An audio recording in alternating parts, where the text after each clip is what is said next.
The silence of the night is far from a state of total inactivity, for as your physical heart slows its rhythm and your limbs lose their weight, a profound metaphysical awakening occurs that challenges every conventional understanding of existence. For centuries, the mystery of sleep was regarded as a biological shutdown, a mere recharging of the cellular battery. But the profound revelations of Allan Kardec and the exhaustive psychographed works of Chico Xavier unveil a reality that is far more vibrant and essential to our evolutionary journey. When your eyes close and the world of matter recedes, the silver cord that binds your spirit to your body extends, allowing the perispirit, the semi-material envelope of the soul, to gain a temporary and partial freedom from the heavy density of the flesh. This is not a flight of fancy or a hallucination born of a tired brain, but a literal displacement of the true I into the fluidic dimensions of the astral world, where the laws of time, space, and gravity operate on a vastly different frequency. As the philosopher and codifier Allan Kardec noted in his investigative dialogues with superior spirits, this state of semi-liberation is a divine mechanism designed to prevent the soul from being entirely suffocated by the trivialities and hardships of physical life. In these hours of earthly rest, you are no longer a citizen of a specific country or a worker under a specific deadline. You are a cosmic traveler returning to your natural atmosphere, participating in events that shape your moral character, your health, and your destiny with a precision that our waking consciousness can scarcely grasp. One of the most frequent and emotionally vital activities the soul performs during its nightly liberation is the intentional meeting with those who have already shed their physical bodies and transitioned into the life of the spirit.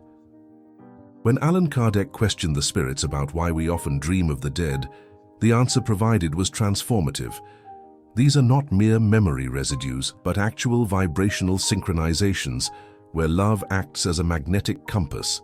drawing us toward the people who continue to care for us from the other side. During these encounters, there is an exchange of vital fluids and emotional reassurances that would be impossible to process through the dense filter of the awake human brain. Many times you wake up with a lingering sense of peace or the faint scent of a grandmother's perfume, because your perispirit has truly embraced her in a realm of light where physical death is recognized as a harmless illusion.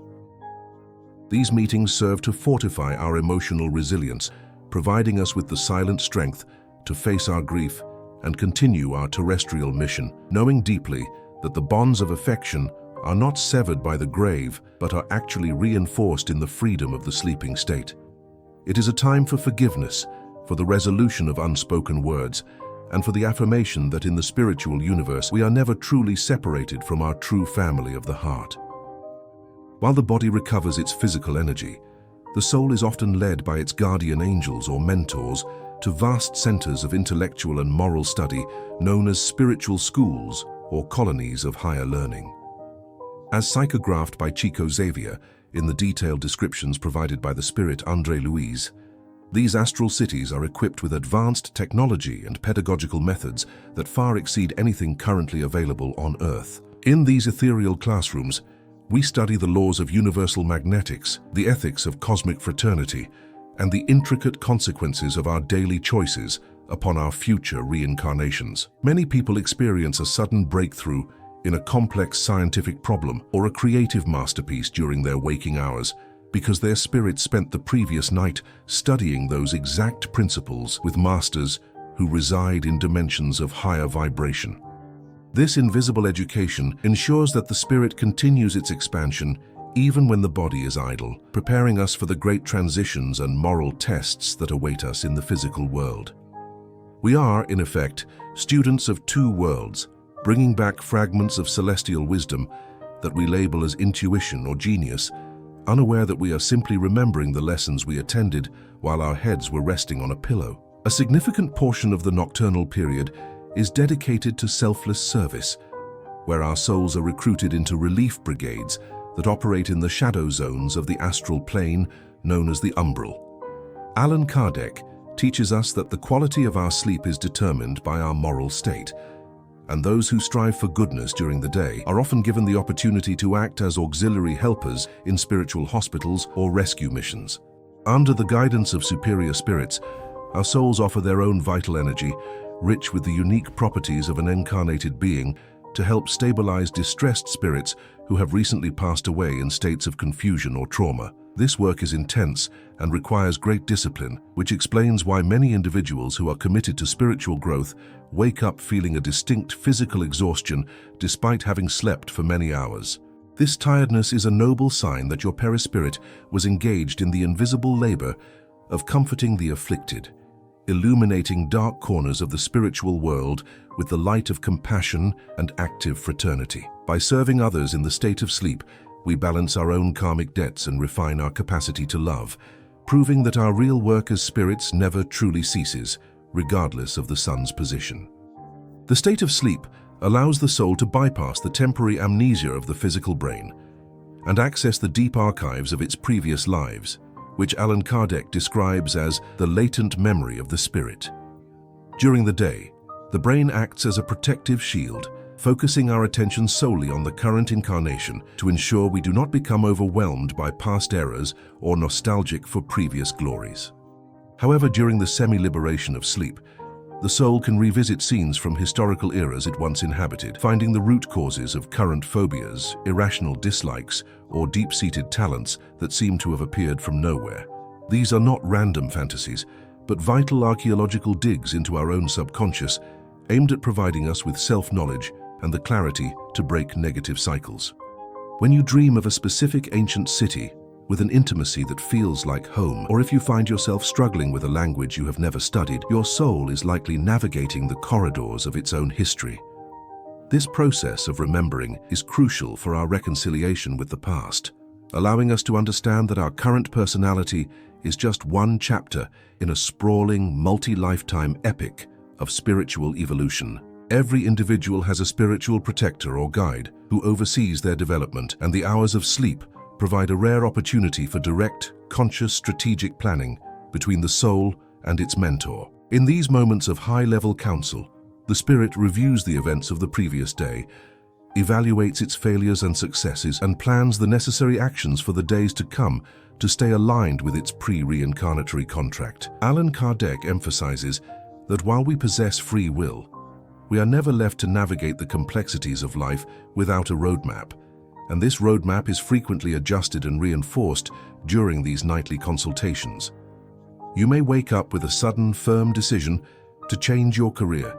apologize to a friend, or embark on a new study because your soul received specific strategic instructions from a higher consciousness while the body was dormant. This dialogue ensures that we remain sensitive to the subtle cues of providence and that we do not lose our way amidst the distractions of the material world, turning our sleep into a command center for our spiritual destiny. Many sensitive souls are utilized during sleep as dynamic channels for magnetic fluidic projection, essentially performing acts of healing on people who are sick or suffering at great distances. Because the soul in its perispiritual form can travel at the speed of thought, it can be transported to a hospital room or the bedside of a suffering relative to transmit vital currents and restorative energies that originate from the spirit realm. This activity is a form of mediumship in action, where the individual acts as an invisible nurse or doctor, contributing to the recovery of patients through the manipulation of fluids that are more potent than any physical medicine. If you wake up with a warmth in your hands, or a feeling of deep satisfaction associated with a particular person who is ill, it is highly likely your spirit spent the night in a mission of therapeutic charity. This proves that the power of human intentionality and spiritual love is not confined to physical contact. As our souls are capable of being the hands and feet of God in parts of the world our physical feet have never trod. The soul, when partially detached from the restrictive density of the body, gains a degree of temporal perception that allows it to glimpse the probable outcomes of current events, which we often experience as premonitory dreams. Allan Kardec clarifies that while the future is not a rigid script, the spirit can observe the causes already in motion and calculate the effects with an accuracy that seems like prophecy to the waking mind. During sleep, your soul can perceive the vibrational patterns of your health, the consequences of a business decision, or the path of a personal relationship before they materialize in the physical plane. This foresight is granted not to promote fatalism, but to serve as a spiritual early warning system, giving the individual the opportunity to change course or to mentally prepare for challenges that are unavoidable. By paying close attention to these vivid premonitions, we can navigate the uncertainties of physical life with a greater degree of confidence and wisdom, trusting that our spirit has already walked the terrain our body is about to enter. Perhaps the most significant long-term benefit of the soul's nightly excursions is the psychological and spiritual desensitization to the process of physical death, as sleep acts as a daily rehearsal for our ultimate transition. Each night we go through the motions of leaving the body and exploring the spiritual realms,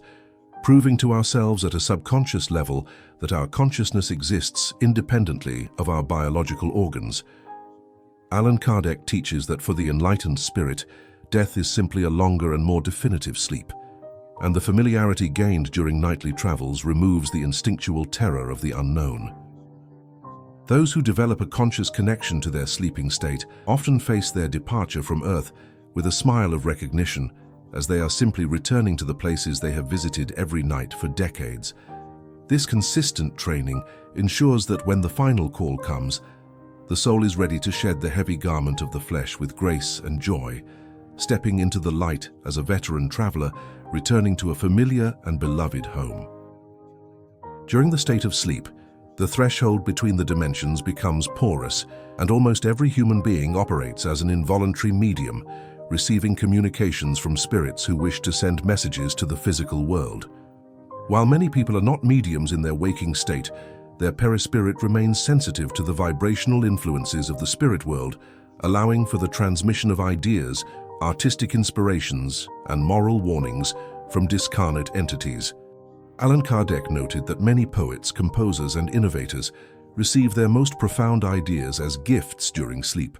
which are actually the result of collaboration with spirits who share similar affinities. This constant interaction keeps the human race connected to the higher intelligence that governs the universe,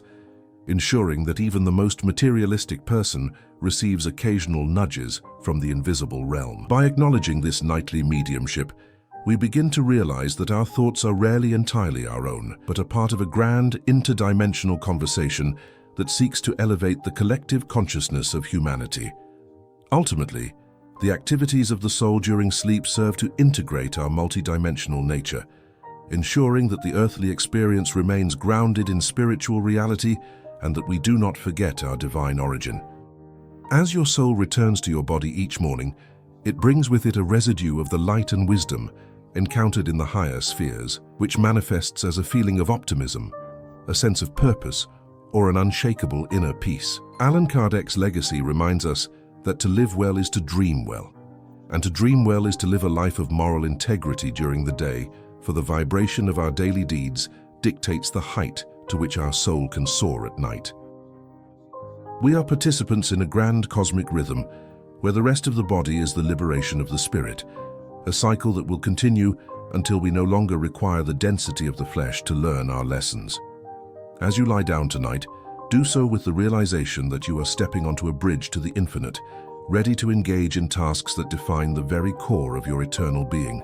Protected by the benevolent laws of a universe that never sleeps, you are a citizen of the stars, temporarily dressed in clay, and every night is your opportunity to remember who you truly are and why you have come here.